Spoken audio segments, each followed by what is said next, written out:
السلام علیکم سامعین، welcome to my channel voice of Mona. ہماری آج کی سٹوری کا نام ہے پاگل۔ درِ شہوار بچپن سے ہی بہت ضدی تھی۔ وہ کسی کی بات نہیں مانتی تھی۔ 3 بھائیوں کی اکلوتی بہن تھی، سب کی لاڈلی تھی، اس لیے بگڑی ہوئی تھی۔ اس کو کوئی بھی نہیں ڈانٹتا تھا، ماں بھی کسی کو بات نہیں کرنے دیتی تھی، وہ بھی کسی کی نہیں سنتی تھی۔ کسی میں ہمت ہی نہیں تھی اس کے بغیر رہ سکے، سب کی جان بستی تھی۔ پھر درِ شہوار کی شادی کا وقت آ گیا۔ اس کے ماموں نے اس کا رشتہ اپنے بیٹے کے لیے مانگ لیا۔ وہ ملک سے باہر تھا۔ ہاں ہو گئی، بہت دھوم دھڑکے سے شادی ہوئی۔ اس کا نام حسام تھا۔ حسام نے شادی کے بعد یہیں کاروبار کرنے کا سوچا۔ درِ شہوار کی اس سے آہستہ آہستہ بہت اٹیچمنٹ ہو گئی۔ پھر ایک دن حسام کے ساتھ حادثہ ہو گیا۔ وہ کام سے واپس آ رہا تھا کہ کچھ چور اسے مل گئے اور چھینا جھپٹی میں فائر حسام کو لگ گیا اور حسام موقع پر ہی جان بحق ہو گیا۔ مگر گھر اطلاع ملی تو سب کا برا حال تھا۔ درِ شہوار بھی رو رو کے پاگل ہو چکی تھی، اس کے گھر والے بھی یہیں تھے۔ پھر وہ لوگ چلے گئے۔ درِ شہوار کو انہوں نے وہاں نہیں چھوڑا، اسے بھی ساتھ لے گئے۔ اس کی حالت بہت خراب تھی۔ درِ شہوار کو ڈر لگنے لگا تھا۔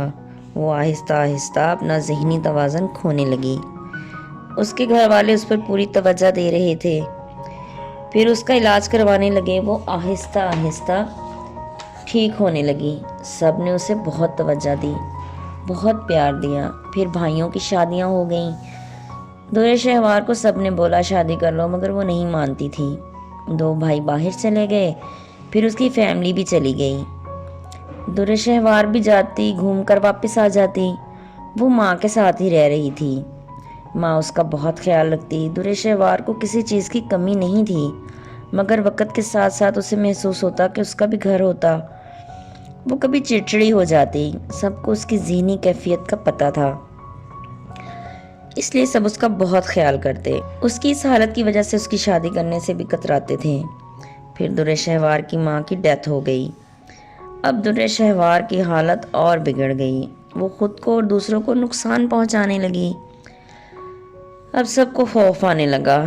اب تو اسے پاگل خانے داخل کروانا ہی پڑا۔ ضرورت سے زیادہ پیار نے اسے پاگل بنا دیا تھا، یا اس کی قسمت میں ہی ایسا لکھا تھا۔ پھر اس کے علاج کے دوران اس کی ڈیتھ ہو گئی۔ اس طرح اس کی زندگی ختم ہو گئی۔ وہ پاگل پن میں ہی مر گئی۔ وہ سب کے دل میں زندہ ہے۔ بھائی جینا بھول گئے۔ وہ اسے بہت پیار کرتے تھے۔ وہ زندہ ہے، مگر وہ بات نہیں۔ لوگ کہتے ہیں کسی کے جانے سے کچھ نہیں ہوتا، کسی کے جانے سے بہت کچھ ہو جاتا ہے۔ انسان جینا بھول جاتا ہے۔